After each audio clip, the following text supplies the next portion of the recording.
Hello বন্ধুরা, আজকে আমি বাটা মাছ বানাতে চলেছি। তো তার জন্য ভেজে নিয়েছি বাটা মাছ, নুন হলুদ মাখিয়ে ভেজে নিয়েছি। টমেটো আর আদা বাটা, আলু, কাঁকরোল আর গাজর কেটে নিয়েছি। তেলে জিরে ফোড়ন দিচ্ছি, তেজপাতা, শুকনো লঙ্কা দিয়ে এবারে আলুগুলো ছেড়ে দেবো।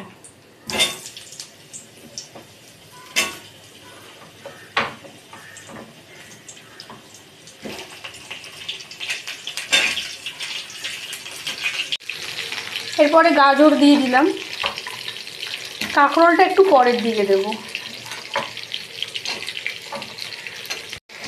এবারে আমি কাঁকরোলগুলো দিয়ে দেব। কাঁকরোলগুলো আগে দিইনি কেন, আগে দিলে কাঁকরোল তাড়াতাড়ি নরম হয়ে যেত। এবারে অল্প করে হলুদ গুঁড়ো দিয়ে দিলাম,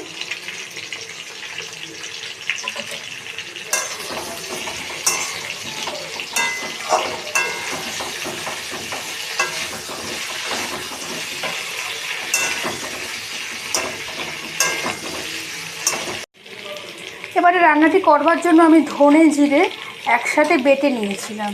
তো সেই বাটা মশলাটা আমি দিয়ে দিলাম, একটু জলে গুলে নিয়েছিলাম বাটা মশলাটাকে।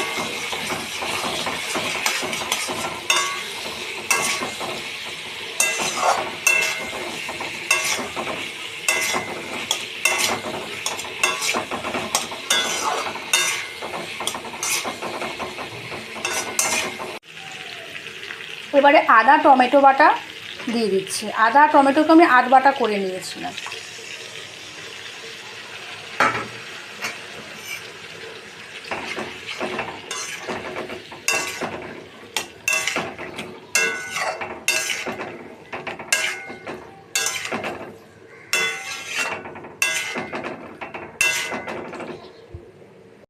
এবারে দুটো কাঁচা লঙ্কাকে একটু হামানদিস্তায় খেতে নিয়েছিলাম, তো ওটা দিয়ে দিলাম।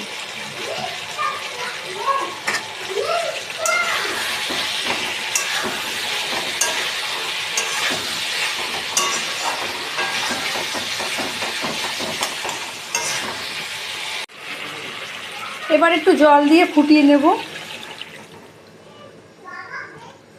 এর মধ্যে একটু মশলা লাগানো ছিল, তো মশলা ধোয়া পাটি জলটাই দিয়ে দিলাম। যেরকম ঝোল খাবো সেরকমই জল দেব। ঝোল ফুটে উঠেছে, তো আমি মাছগুলো এবারে ছেড়ে দেবো।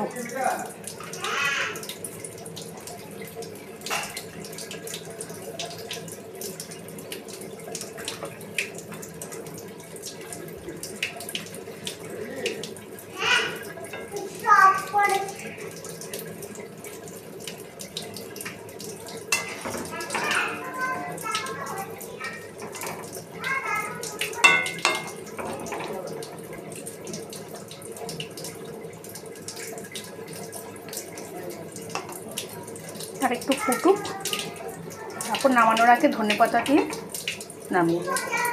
মাছের ঝোল হয়ে গেছে, এখন ধনেপাতা দিয়ে দিচ্ছি।